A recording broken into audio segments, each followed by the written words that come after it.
Welcome back to the MyLatinLife podcast. Since 2014, MyLatinLife has been your trusted guide to traveling and living in Latin America. Our guest today is Joe McGrath. On Twitter, you can find him at Joe__touring. And he's been driving from Alaska to Argentina in a Toyota. Is it a 4Runner? It must be Yes, sir. 4Runner. And I've been following his adventure. I've been trying to get him on the podcast for a while now. And he was like, wait till I've gathered more stories, I guess. But here we finally are, and we welcome Joe to the podcast. Yeah, appreciate you for having me on, man. It's good to finally put a face to it. Yeah, man, you hit me up a year ago to do this, and I think I had just entered Mexico, and I was A little early. go on my Latin life yet. I'm like such a noob in Latin America terms compared to some of the guys you have on. Well, at this point, you've gotten, the year of experience you've gotten might be 10 years of experience for someone else, because you've been doing crazy stuff. This conversation, I'm sure, could go a bunch of different directions. But basically, why don't you give us a high-level overview of maybe why you decided to drive the Pan American Highway and how you got started, and where are you at now? You're in Colombia? Yes, so I just arrived in Cartagena, Colombia, a few days ago. So you're halfway. You were in more of South America before, no? Or you only No, I can give you the rundown, but yeah, I'm basically here in Cartagena waiting for my truck to arrive in the shipping container. Right. And it'll kick off part 2. So so you're literally only halfway, but you've been doing it the slow way for sure, because which I like, which I appreciate, which we'll definitely get into, because you're actually getting to know every place and you're not just ticking boxes, you're actually like living it. So yeah, why don't you take it from the top? Yeah, just the origin story. During COVID, I think like a lot of us, I was sitting inside and realized how crazy everything was getting. I knew that I wanted to make traveling a priority in my life, just to explore geo arbitrage, like a lot of guys in this space post about. Yep. And also just seeing the restrictions on freedoms. I knew I really wanted to make travel a priority. And I'm Mexican. I'm half Mexican through my mom's side. So I've been going down there my whole life. I'm a citizen of Mexico as well. And I own a dog. And so I was like, man, if I want to travel long term, pretty much my only option was overlanding or van life, which overlanding just refers to like vehicle based travel, like long term vehicle travel. Mm-hmm. And once I discovered the Pan American Highway, it was game over. It's a really interesting travel route because you only need to learn one language to travel through like 15 countries. So along with just a very clearly defined point A to point B, Alaska to Argentina, you only need to know Spanish as a gringo. So that's where the idea came from. I built the rig for a few years, 3 years. It's a 1999 4Runner. I got it kitted out with rooftop tent, kitchen, solar system. Really? There's a kitchen in there? Yeah, I mean, I got a camp table with a grill and like a gas powered grill, and cool. I got a fridge, like everything you'd need. Got those rooftop tents are more expensive than I thought. Like I was looking into it, and like a good one's like at least $1,500 or more. Yeah, you have two options with rooftop tents. You can either do a soft tent or you can do a hard shell tent. And all the good hard shell tents are going to be over $3,000. Yeah. But they're significantly better than the soft shell tents because the soft ones take just as long as a ground tent to set up. So no point. And there's like a ladder to get up? Yeah. So I'll like pop open my truck. I'll pop open the tent. It's like a clamshell opening with canvas walls around it. And there's like a telescoping ladder up there that I can. And this is a random question, but is the ladder in the hard shell, or do you have to put it like in the car? It's in the hard shell. Okay, okay, Yeah, you can keep all the bedding up, which is nice, and then you just close it down over the bedding. cool. And So where in the US are you from? I'm originally from the Philadelphia area. I was living in Seattle during COVID and kind of building up there. So I In got Seattle. Washington. I got Washington plates, which is a fun one. It's got like Mount Rainier on it. Kind of a rare license plate to see that. Sick. Yeah, because I was going to ask you. So you basically drove north first to, and you actually started in Alaska. Yes, sir. So I went north first. I technically started in Philadelphia and across the country. And then, just like a crazy person, I drove from Seattle to Skagway, Alaska in 48 hours, which was probably like 35 hours of driving straight. The distances to cross up there. Yeah, I just shot up to Skagway, which is in southeast Alaska. And then from there, I took ferries to get a ferry to Juneau, which is amazing. Like, there's no road access to Juneau. And explored around there, and then I took a ferry up to Haines, and then from Haines you have to cross back into Canada, and then it was another few days of driving to get into Alaska. But I spent a summer up there to start with. Mm, Incredible. Did the Dalton Highway, which is a multi-day road trip on a gravel highway to get up to the Arctic Ocean. That's like the spiritual beginning of the Pan American. A town called Prudhoe Bay, which is on the Arctic, right. and it's one of the northernmost parts of the planet that you can drive. And so you actually made it up there. Yeah, yeah, it was cool. There's like a pretty decent highway to get up there. It's gravel, but it honestly was not the worst road I've been on. Let's put that. I can imagine it, and Yeah, I'm sure we'll get to that. yeah, I heard it's like pretty sketchy though, with like logging trucks going by and everything.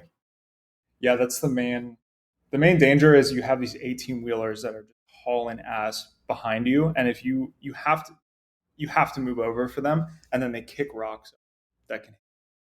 So you got to like really pull over a lot and like get out of the way. But I didn't really have any. The truckers weren't too bad. Like, I've heard horror stories, but it was nice. Like, you don't feel like totally alone out there. Okay, so Prudhoe Bay. We'll fast forward a bit into Mexico, and I really loved. People can go check out the Twitter account. There'll be a link in the description where you guys can follow Joe. And me personally, I'm just very interested in doing the Pan American Highway one day. I tweet about it all the time and stuff, right? Um, but I also love the slow travel approach that you kind of took. So why don't you just maybe um, pick up in Mexico and tell us a little bit about what happened next? Yeah, man. I mean, this lifestyle really allows you to experiment with your lifestyle. So I would say like part one of the trip in the USA and Canada was a lot of driving, a lot of camping. I didn't stay in hotels or Airbnb pretty much at all in the US or Canada. And then once I got to Mexico, the OPSEC, as you know, OPSEC changes in Latin America, and it's no longer safe, especially in Mexico, to go to camp on land, not wild camp. So there is this transition that happens in Latin America, at least in Mexico and Central, where you need to transition to paying for campsites. People own like small businesses on the beach or whatnot, or RV parks. And as the heat picks up, it just really lends itself, at least for me, to start paying for a lot more Airbnbs and hotels. And you need to know where you're going to be sleeping every night when you're on the road. It's a lot harder to just like wing it and be like, oh, I'll figure out where to sleep. So the trip had really morphed for me into more of a slow traveling lifestyle. So like in Mexico, I did 6 months. Mexico, you just show up, they give you 6 months on your car, 6 months on the visa, as an Hmm. American. Hmm. And yeah, I started experimenting with slow traveling. Explored Baja for a month, and then explored like Jalisco. And then once I got to Mexico City, I have family there. I put down some roots there for a bit. I spent 2 months there, and that 2 months in Mexico City really started like this desire to slow travel, and it's been more of that than overlanding, I would say. Showing up at a place and wanting to put down roots, at least a month. Mm-hmm. I remember at some point you made some tweets about parking in Mexico City. What happened with that again? I don't remember the tweet you're referring to. No. Anyway, um, Thankfully, I didn't have anything bad happen to me. Just a crazy like driving city, but so I guess people's big fear would be getting stopped by police and getting extorted. And they say if you drive with U.S. plates in Mexico, you're just asking to get kidnapped. Uh, would you care to reply to that? yeah, this is one of those like classic topics. I mean, so many people have opinions of what it's like to live in Latin America, and then especially to like, travel in Latin America, and like so many of them are just completely unfair. In reality, you yes, you get stopped by cops, but most of the time they're just routine checkpoints that they stop everyone. Um, I don't know, like I've gotten stopped by police, and if it's during the day, there's you barely have any. The number one rule for safety driving in Latin America is don't drive at night. And I think like if you run into a random police checkpoint in the middle of the night, the chance that they're going to extort you is exponentially higher than if it's like during the day traffic. Um, I also have some other advantages, like I speak Spanish, and I travel with a German Shepherd, so there's always this like flow that happens when cops pull me over, where they like are surprised that I speak Spanish, and then they like lighten up a little bit, and then they ask me to roll down the windows, and there's a German Shepherd back there. I've definitely had a unique advantage in that regard, but I've only been shaken down by cops like once or twice. And I lied earlier. I've been on the road in Latin America for 18 months. I've only been truly shaken down by cops like twice. Hmm. Generally, if they want to get paid, they'll just pick something on your car and make up some random because they just want to get bribed. But this idea that you're going to run into cartel roadblocks or get all of your stuff stolen by police is completely cool. Tell me about the like the RV parks situation in Mexico. I imagine it's a bit of a community, right? Tell me about just give us a rundown there. I would say the further south you get in Mexico, the less prevalent they are. There's way more of an RV culture in the US. But if you, like in Baja, there's a ton of RV parks. In like Jalisco and Nayarit, there's a good amount. You'll just pull up, you pay like $10 a night. They got like laundry. The really good ones are the ones that are walking distance to town. Those are my and yeah, I don't know. They're just like small, cute RV parks where you can live like very cheap. If you have a van, like I'm really shocked more people don't drive their van to Mexico. Yeah, you can pay like $200 a month rent and like live in some really cool, like out of your van. Just spend like a winter down there. Mm-hmm. Pretty surprised more people don't do it. But yeah, there's some cute RV parks. My lifeblood on this trip is an app called iOverlander. Are you familiar with it? Yeah.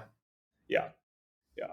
That app is just amazing for finding like these little pockets of either RV parks, hostels, kind of like those little pockets find other expats or gringos in a small town.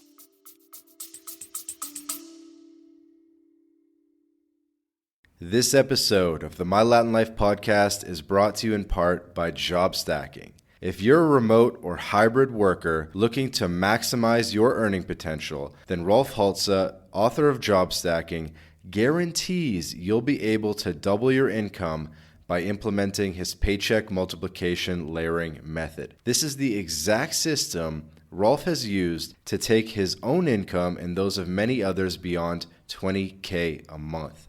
With this method, Rolf contractually guarantees that you'll be able to double your income in 45 days. So, if you're interested in unleashing your earning potential and doubling your income, then click the link in the description and book a call with Rolf right now.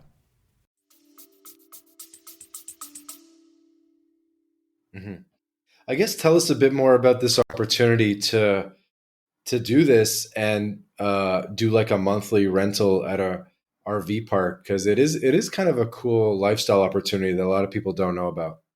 Yeah. The one that immediately comes to mind is in Baja California. You can cross the border from San Diego into Tijuana. If you're driving south, there is no passport or car inspection whatsoever. Like, I don't know if you've ever done that border, but you can just drive into Mexico and you drive through these scanners at like 20 miles an hour, and nobody checks your passport or stamps it. Nobody stops you. Baja and Sonora have this preferential zone for Americans where you don't have to register your car to actually Mhm. enter those states. You don't need a temporary import permit. So you can just drive in and stay for an indefinite amount of time. Because even if police pull you over, like, they can't ask for your paper. So my favorite RV park that I stayed at was in a Pueblo Mágico called Todos Santos. Have you ever heard Mhm. of it? Yeah, I've been there. Yeah, Todos Santos is amazing, and yeah, there's like this really cute RV park. It's like lined with like palm trees and 3 blocks from the city center, and yeah, like you can just go, you can drive there with no papers and stay indefinitely, and now you're in Pueblo Mágico and stay indefinitely. I think a lot of people just can't really have a hard time like picturing like living out of your car, I guess. But Hmm. like there's this huge infrastructure of RV parks in the US and around the world, like small RV parks Hmm. that, yeah, I don't know, like it's cool. It's cool when you can walk in. You think there's a business opportunity to do more? It's hard to say. It's definitely not in the Mexican culture, which is going to be your biggest headwind. But Right. it is exploding in the US. I mean, it's absolutely exploding. Like mobile home parks, RV parks, even just me living on the road. Like I was doing a lot of long term traveling in the US before this trip. And you could just tell year over year, especially during COVID, more and more people sleeping overnight in rest stops along the highway. Hmm. And I think like it will kind of overflow Mexico eventually. A lot of Canadians, man. A lot of Canadians. Like Baja might as well be like a Canadian province. The amount of Canadian like RVers. Really? Do you think it was more than Americans? Oh yeah. Wow. At least in the whole of Baja, yes. Maybe in Cabo, like the very southern tip, no. But yeah, the Canadians love Baja. There's a ton of snowbirds, a ton of Canadians. Hmm. I don't know about a business opportunity. I do. You post a lot about Baja real estate, which I totally agree. I think it was a mistake for the U.S. to not kind of keep that. It's a nice piece of land. The whole Sea of Cortez Yeah, is a pretty blessed, kind of yeah, perfect weather type place that could be the Mediterranean. yeah. I mean, it's the winter there is absolutely. I mean, I'm sorry. The summer there is inhospitable. It's so dry and barren and hot. But the winter there is one of the most special places. The Hmm. uh, the camping was better than Alaska. Mm. You have these like you have two oceans with these like pristine like Arizona mountainy desert that just Hmm. totally blew me. Hmm. And I guess moving on, so you went down to southern Mexico, and I think you spent some time in Oaxaca and Chiapas, like a good amount of kind of slow travel time. Yeah, I did about a month in Oaxaca and then a month in Chiapas. Had to skip the Yucatan, unfortunately, but there was just no time. But Hmm. man, Oaxaca is like my favorite state in Mexico by far. Have you spent decent time down there? Oaxaca, not as much as I would like, but I mean, the food's crazy, weather's good, relatively safe. You tell me why it's your favorite. Yeah, I mean, for me, Oaxaca is like the indigenous, the native part of Mexico. You have, whereas a state like Guanajuato, where you have Guanajuato City, Leon, San Miguel, that's like the Spanish colonial heart of Mexico, amazing in its own way. Oaxaca is like the indigenous Mexican part of the country, culturally, food, the arts. Oaxaca is an enormous state, and all roads in Oaxaca lead to Oaxaca City, right in the center.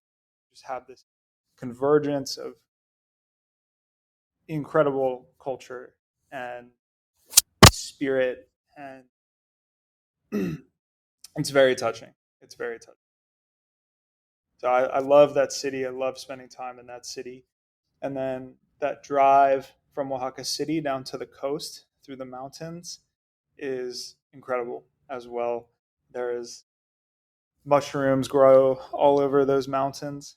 And so you have these like the people that inhabit those mountains like call themselves like cloud people, and like there's mushrooms that grow all over those mountains, so the land is just imbued with this very magical, peaceful energy like up in the clouds. And then Mhm. Are we um, talking psychedelic mushrooms? oh yeah, yeah. Okay. They grow all over the state. Another interesting place I went was in the north of Oaxaca. It's somewhere that virtually no one goes in Mexico. There's a city called Cuautla de Jimenez, and Mm. it's the city where Maria Sabina is from. She was an indigenous shaman in Mexico that popularized psychedelic mushrooms and mushroom ceremonies. And in the 60s and 70s, you actually had a lot of influential Americans like Bob Dylan, Walt Disney, Jim Morrison, the Beatles. They all made pilgrimages to Huautla, which is in these very remote mountains in northern Oaxaca, to visit Maria Sabina and sit with her in ceremony. Mm. I went and visited that town, and yeah, the whole the whole state they grow and sell like magic mushrooms in August. And then when you get down to the coast, obviously like Puerto Escondido is talked about a ton. So I love spending time there, and I love Masunte. Cool. And be sure to pause and just tell us some anecdotes and stories as we kind of dance from place to place. But otherwise, I'm just kind of going north to south and just waiting for you to bust out the stories. And then what happened in Chiapas? What happened in Chiapas? Man, I went on a mission down there. I love ceremonial cacao, and Chiapas is the historical home of cacao, the earliest we have in human history on record of people cultivating chocolate. Hmm. So I went on a little side quest there looking for farms and cultivating cacao. And um, the Whatever you just did, don't do it again because it made a static on the mic. oh, gotcha. It's all right. Um, Keep going though. the crown jewel of Chiapas is San Cristobal de las Casas. Have you made it over there? I have not yet, dude. It's great. Like I would say, it's like a better version of Oaxaca City. they're different, but it's a little bit nicer, and the climate is a lot better. Like it's in the mountains, so it's a lot cooler, and Hmm. you're just Chiapas is like the Alaska of just it is like so raw and and wild. And San Cristobal is a place that I would recommend anyone interested in exploring Mexico to base up in, Mm. because it is that is like the most unknown wild part of Mexico. It's funny. There's all these roads in Chiapas that are like no go zones because Hmm. they have the Zapatistas, if you're familiar with them. It's like this Hmm. culture of like fuck the feds in Chiapas, and Hmm. a lot of times the locals put up roadblocks, and Hmm. they're not like cartel roadblocks. They're just locals that are blocking the highway and wanting you to pay a toll in Hmm. protest to the federal government. So Hmm. we definitely drove on some roads and like risked getting stopped at it. The other cool thing in Chiapas, man, is Palenque. Palenque is like this enormous Aztec, I'm sorry, enormous Mayan site with like a giant pyramid. So it was cool going over there, and we could see the Mayan train being built. Mm. So yeah, that's going to bring a lot of change. Palenque, that's pretty far over. Yeah, it's up near the Yucatan. Hmm. Palenque is the furthest stop on the Mayan train Hmm. before you go up into the. Funny enough, my uncle is building the Mayan train. At least one of a few of the sections of it. There you go. Yeah, because you went pretty far. Because think about it, like for the audience. So this means you didn't just go straight south to like get right into Guatemala. Like you went completely the opposite direction to go to some Mayan ruins and do some exploring. Yeah, yeah. But my route through Mexico, like my goal was to avoid. I've gotten some heat. I've gotten some heat from the Acapulco bros, but going into Mexico, I knew I basically wanted to avoid Michoacan and Guerrero, Yeah, and so I kind of just did Jalisco and then Guanajuato. Shot down to Mexico City. From Mexico City, I went to Oaxaca and yeah. kind of went down the Pacific. And when we crossed into Guatemala, we did it at the remote northern border, which was amazing. And we shot over to Tikal.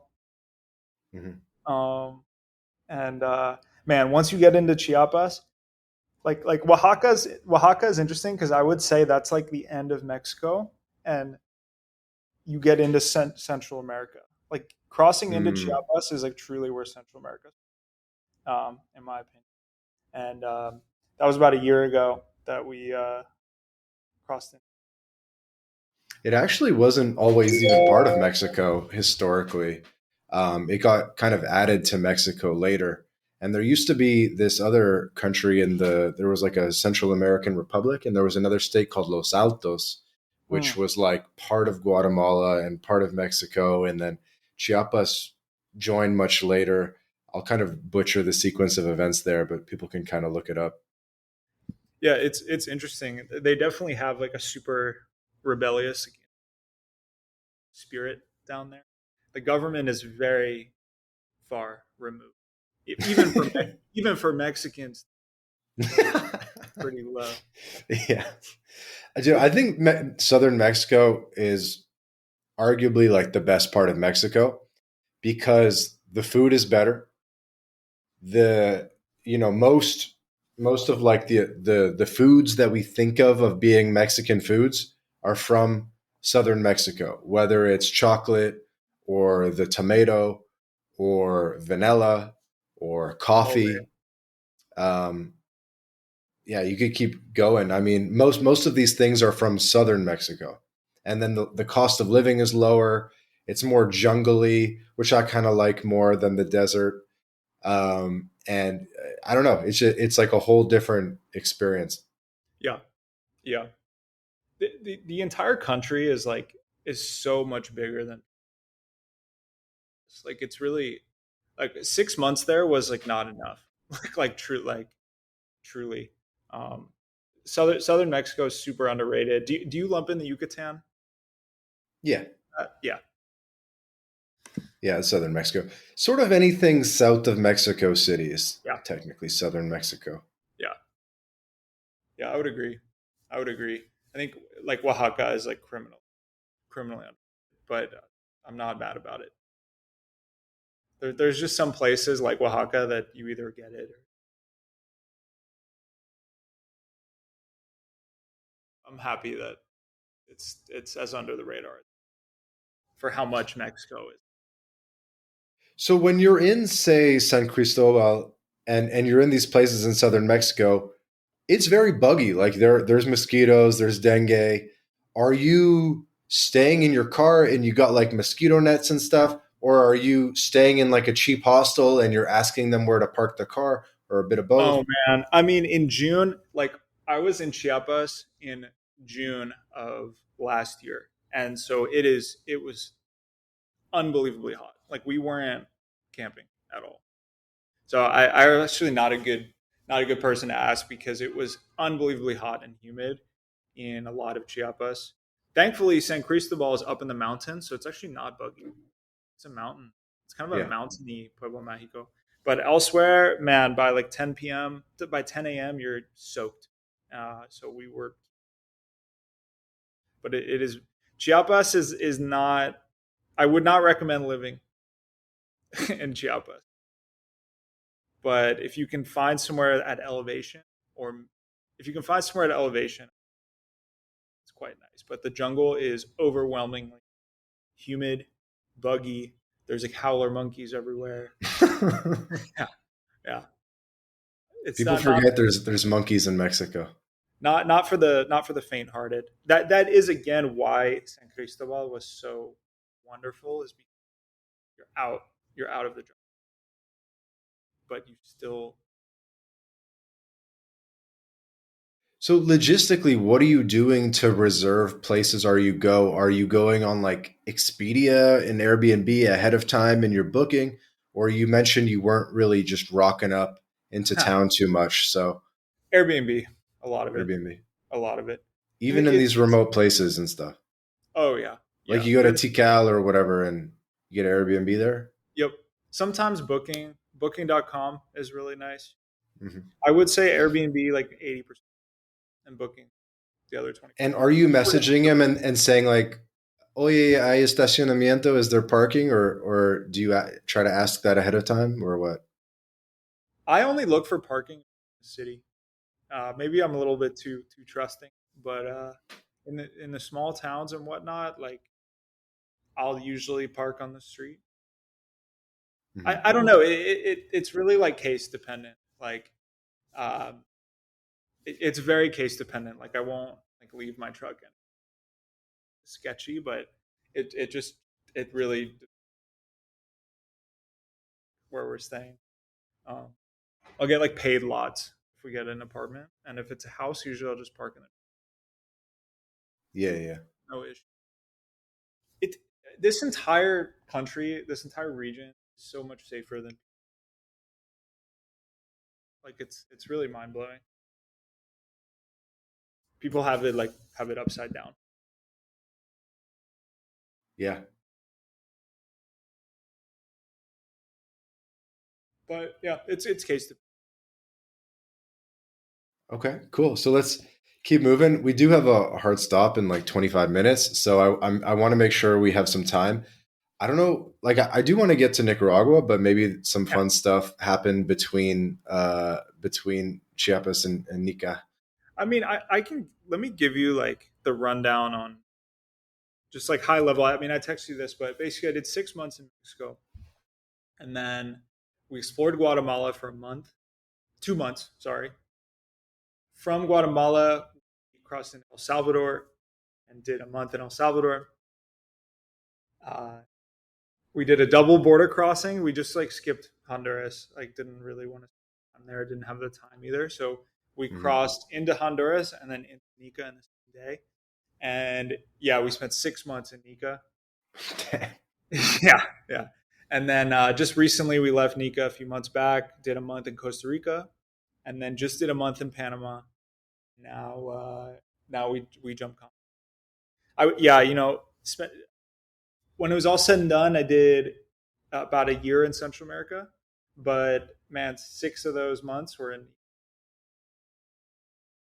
Hmm. It was, and the other big one was Guatemala. So that was like the concentrated.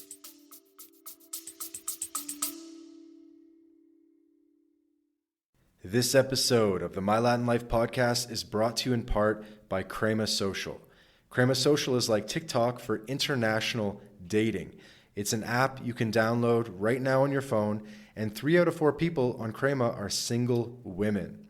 The app was founded in Colombia, so unsurprisingly, there are a lot of Latinas on the app, by the way.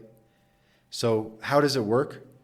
Crema Social is a social meal experience where you invite a hot girl for a lunch date via video call and food delivery. New concept, so you'll have to try it out for yourself, but this is probably the best way to meet Latinas before you visit the country. So if you're in Latin America or planning to visit Latin America, download Crema Social now and start getting dates right away. There will be a link in the description to download, or just search Crema Social on your favorite app store. Have fun, guys. So, and I'm just curious, did you have a Starlink or what were you doing Oh yeah, for? yeah. The Starlink is critical, man. It's critical because I do client work while I'm traveling, and it's just critical. Like I couldn't recommend. We have a Starlink, so it fits in a laptop. I had like $50. I use it when I'm camping. I use it when the Airbnb. Mm-hmm. Absolutely, It's been working well. yeah. If you can see the sky, like you can't be in the jungle, and you need to be Why? able Because to. the tree cover? Yeah, the Just canopy. from branches? Just from a Yeah, tree canopy? yeah. It doesn't work under a tree. Wow. Yeah, So you need a direct line. What about clouds? the clouds are fine. The trees are the only like trees or buildings. Like if they're like really, And you can kind of set the angle, right? To like, I mean, it's like it's looking, and so uh-huh. it has like a field of vision looking up. And if it's obstructed too much, it won't work. If it's partially obstructed, it'll cut out every 5 or 6 minutes. Huh. But yeah, So what if you're like in a building, but you know what I mean? Like, do you like aim it out the window or if you don't have a roof deck, probably not really? Because it's looking vertically up. for the most part. It's looking straight up. But it can go through like the roof of the car? No, we just set it up at camp. Okay, you put it outside essentially. Yeah, you put it outside on the ground, or I'll put it like on top of the truck. Right. So it literally wouldn't be able to pierce the roof of the truck? No, Huh. no, I didn't it know needs to have a clear view of the sky.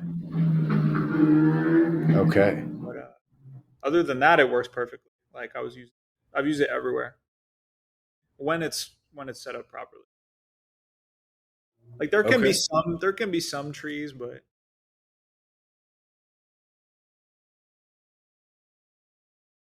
Okay. Well, let's touch upon Guatemala a little bit, and then I definitely want to hear about Nicaragua.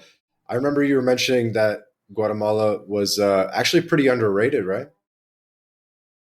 yeah, I mean it's not for everyone. Central America is not for everyone, but I'll die on the hill that it's 10 times more fun, cozy, safe, adventurous than people give it credit for.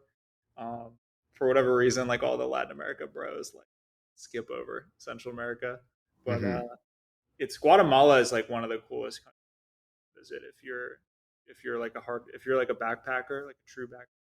There's so much infrastructure there. There's like a very clearly defined route through the country. Mm-hmm. There's like Tikal, like all these amazing Mayan cities, jungle up there. There's like incredible nature, Semoc Champey, these like pools that are up in the mountain. And then Lake Atitlan is Antigua is great. So there's like a real route. Easily you could easily spend a few, but it's more for backpackers and like adventure travel enthusiasts than Hmm. like digital. So we did kind of that like exploring up in the north. We hit the Mayan sites, we did the nature thing, and then Lake Atitlan we put down roots for about. I took Hmm. a yoga and meditation course at a meditation center on the shores of Lake Atitlan, and that was fantastic. It was a great base to explore the extended. So tell me this, what's the best side of the lake? So some people say you want to be on the east side so that you're looking west and that way you get the best sunsets. Or you tell me, like, cause there's kind of towns like all around the lake, right? I'm trying to remember the orientation, but I would say I think you want to be on the west side. There's the big town that everyone starts at is like San Pedro, I believe, and Hmm. the side that you really want to be on, in my opinion, a lot of people like to shit on San Marcos because it's the like spiritual, like hippie side. But I think that's the by far and away the most interesting side of the lake is there's San Marcos, and then San Marcos is attached to another town called Road. Hmm. Sununa, there's a lot of permaculture centers, resorts over there. Hmm. And then you can take a boat. The next town north by boat, there's like this amazing hotel called Casa del Mundo. The Hmm. next town north by boat is Santa Cruz. It has the most hostel. When you're on that side of the lake, you get this triple volcano. Mm.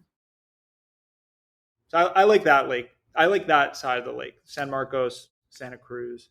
Okay. I was told Santa Catarina Palopo, and which is kind of on the other side was pretty dope too. It is like it is a rabbit hole, that lake. I mean, there's so many little towns, and they're only accessible by boat. Actually, yeah, there's 10 or 20,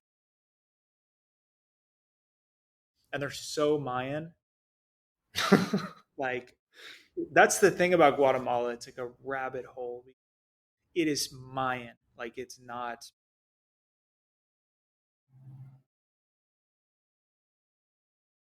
There, it's something else. It's so different than every other Latin American. What feels more indigenous, Chiapas or Guatemala? Guatemala. Okay, They're both wow. they're pretty similar, but the main difference with Guatemala is the women, especially when you're out in the country. These Guatemalan women are wearing their traditional clothing from Mm. however far back. It's like woven, what beautiful woven Guatemala. They're not wearing this like clothing that you. No jeans. They are wearing like these stunning woven dresses out. They don't speak Spanish. A lot of them that don't speak Chiapas. There's more. It's more Western, a little bit more. Yeah. Thank Coca-Cola for that, maybe. Yeah, yeah. Uh, So Guatemala was cool. And then El Salvador, I was really excited to explore that country, man. The border crossing is really cool. There's a river you cross in, and El Salvador lived up to the hype for me. It's still a pretty like basic country on the whole, but everything that people say about it is true. It's complete. It's totally safe. I mean, it's unbelievably safe. There's like they're like charged up the energy, like they're so like patriotic and proud of what's happening. uh-huh. And, yeah, it was cool. Like the beaches were cool. They have like Surf City. They're building this like they're like investing in the infrastructure on like the beach towns, and the surfing's legit. There's like a lot of cool expats. The locals are great. Now, were you traveling with the surfboard?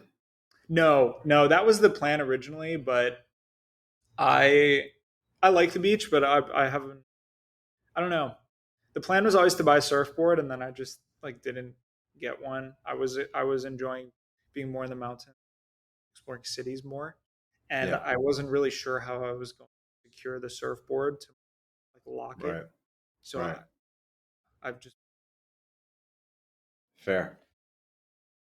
What was I going to ask about El Salvador? So you know how it's safe, and then also the Airbnbs and accommodations are very expensive in El Salvador because of the tourism boom. So was this a country where you opted to do some camping a little bit? yes, yes, definitely. We camped multiple times. The only place we got a B&B was San Salvador and like by the beach. We because I took a surf camp for 10 days. Get a beach, but yeah, that was a super safe country to camp in. Hmm. Like after El Salvador, the entire other half of the country is a lot more undeveloped. Past Salvador and keep south, Uh-huh. Uh-huh. and we like we're up in the mountains exploring. Totally, totally safe. Even like up by the Honduras border, very wild. Very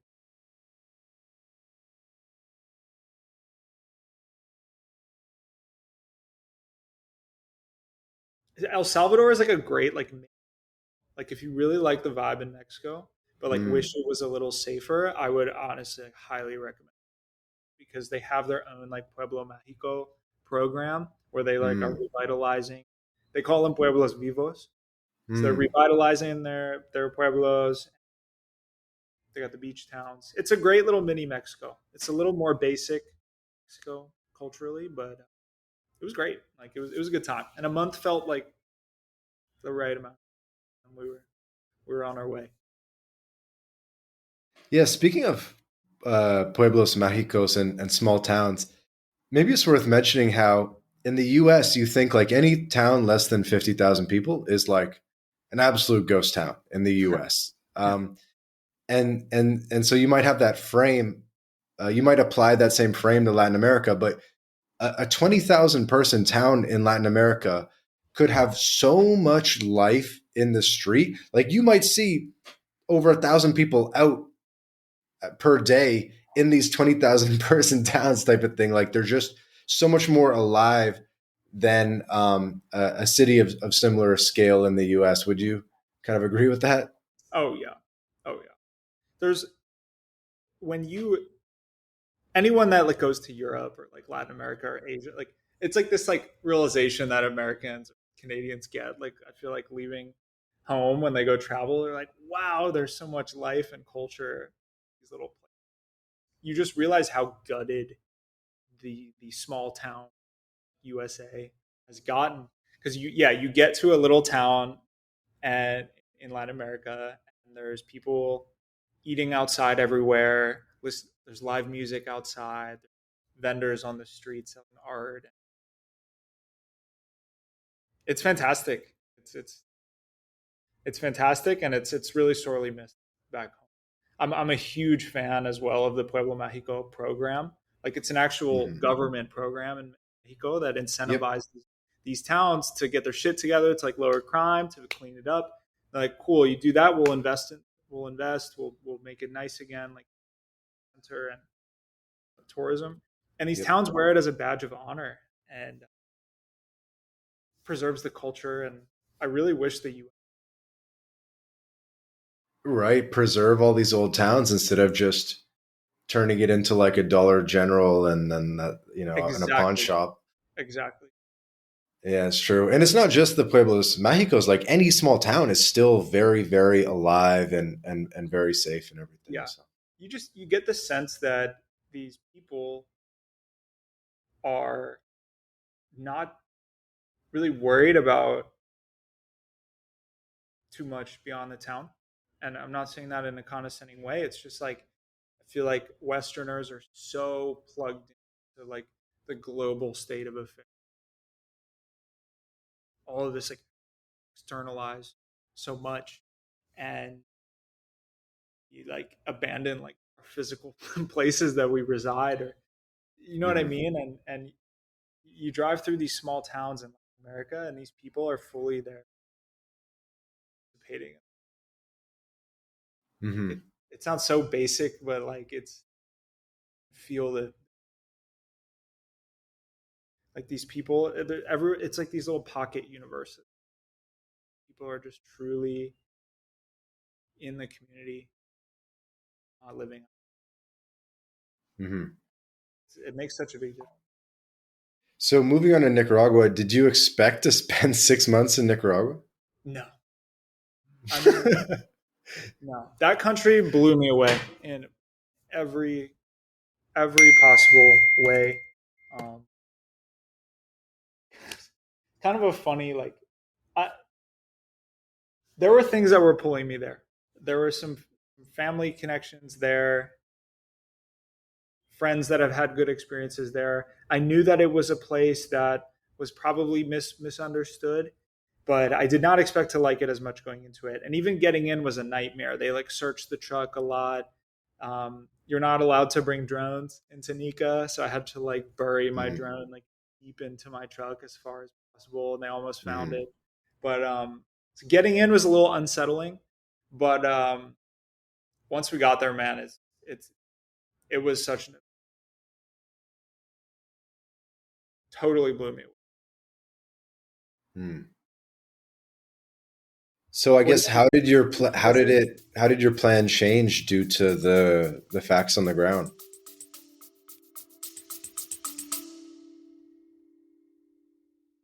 Hey guys, quick break from the episode to tell you about BitRefill. BitRefill allows you to shop online and in person without banks, converting your crypto directly into merchant balance. We're talking gift cards to Nike, Amazon, Apple, Airbnb, Hotels.com, and many more, all paid for with crypto. BitRefill offers more than 10,000 gift card options in 180 countries all across Latin America, including Brazil, Colombia, Mexico, Argentina, El Salvador, and many more. You can also apply the code MyLatinLife at checkout to get 10% back on your first purchase. Go to bitrefill.com for more information.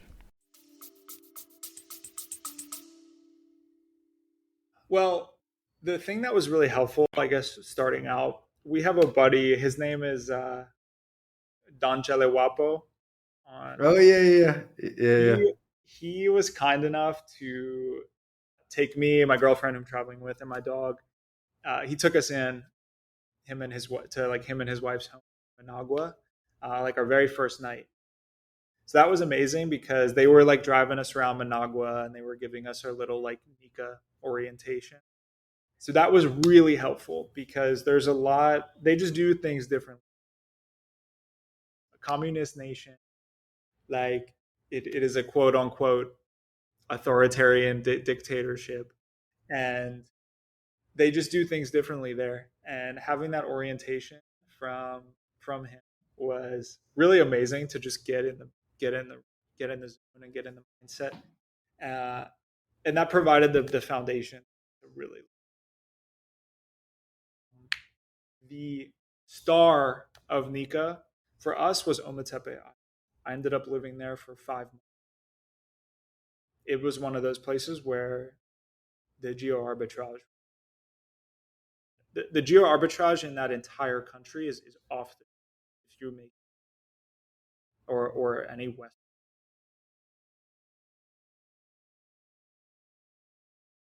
So yeah, kind of the stars align. I mean, I could talk about it How for much money do you think you were spending per month, or what kind of budget would you recommend for people? I was renting a 1 bedroom house in the jungle on Umatepe Island in this like wonderful community in this paradise island. I was renting a house in the jungle for 400. I was living very comfortably on that island for 800. Hmm. Very comfortable. And you could probably live in Nika for $500-600 if you really want. But you have to want it and you have to love it. Like you have to love like it's not for everyone. But like Ometepe Island was a place where you can live very cheaply, but then there's still a lot of and Hmm. backpacker. Hmm. Perfect blend of enough extranjeros. Wonderful. And that's what I've been really passionate about finding on this trip are those places where it comes together. Is like you want You want some gringos. You want some foreign influence. That adds this kind of modernity to a place. It adds the amenities. It you want Yeah. one or two nice cafes. Yeah. There's like some things that you want, and you want that community. But then when the other 85% of the place is this like wonderful local community, Ometepe was one of those places where it all came together, and that's what I'm constantly looking for this trip. But there's other places in Nika where you can make that work. There's a ton of communities by the easily easily live for under 1,000. All in, all in, Totally. very well. And so, what made you decide to stay so long?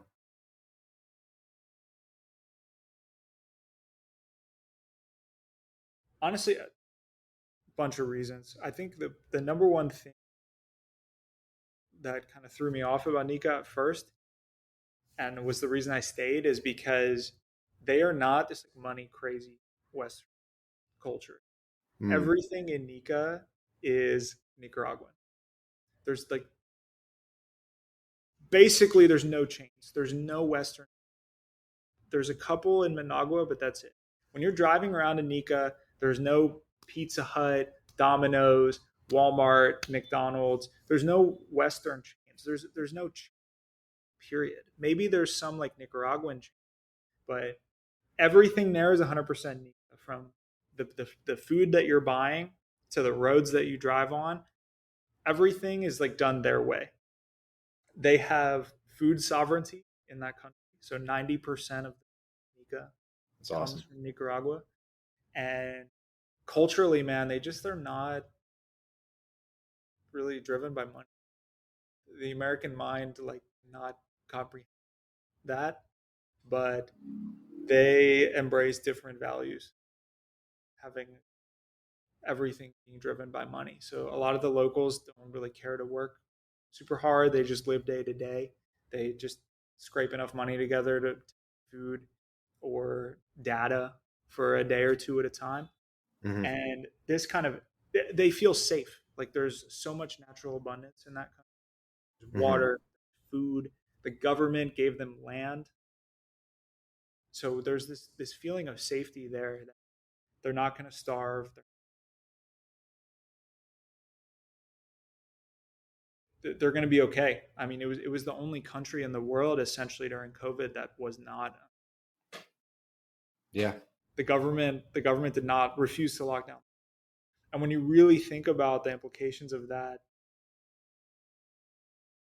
yeah, it was cool. So there's just so many little things about that country that contribute. It was just to be That's in a sick, place man. that has no Western influence was fantastic. And obviously the cost of. Hmm. Also, interestingly enough, it is just as safe as El Salvador, if not more. There's like virtually no crime. Believe it.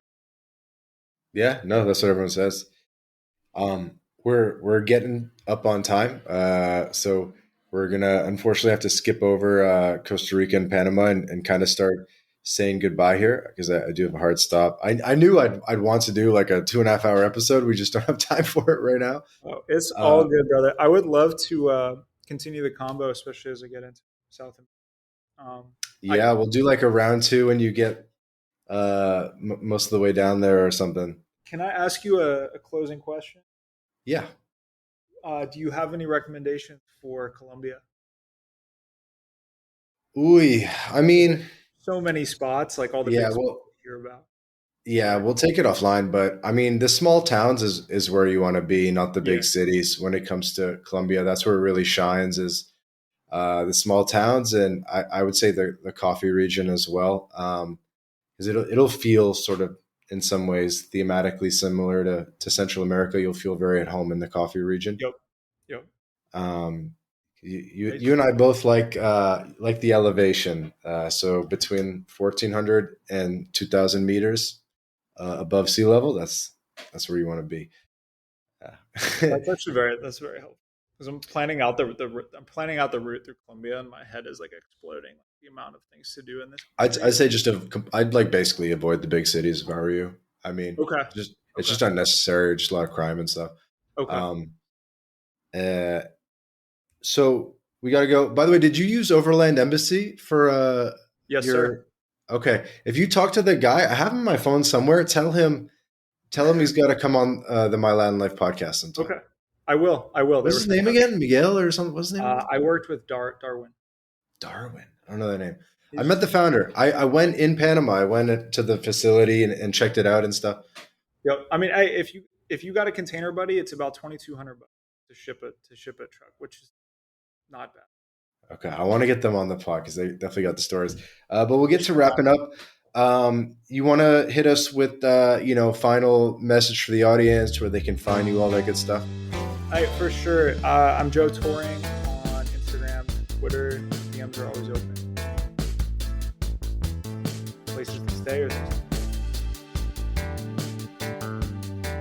Short and sweet. Joe, thanks for doing this, man. Pleasure to finally connect, and 100% count on it. Once you get down to Argentina or something like that, we'll definitely do a round two.